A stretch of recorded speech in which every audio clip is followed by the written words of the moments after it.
Video, I'm going to show you how to make a shake effect in a video in CapCut. So we got ourselves a little clip, a very short one. And now we have to divide the video into a few parts, at least.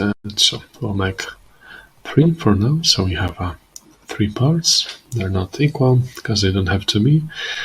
And the shake effect is a transition effect. So we go to transitions and it should be available in trendings. We have some different kinds of shake effects. So let's just pick this one. And as you can see, it was located between these 2 parts, and we just dragged another one between these 2. So let's check how it works. One shake, there's another shake.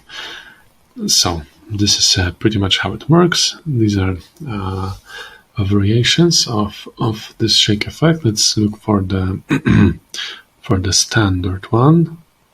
It's right here. So let's just delete the one and just put this one here and see how it looks. Yeah, it's a bit different, but that's pretty much it. So thanks for watching. Make sure to like and subscribe. Bye.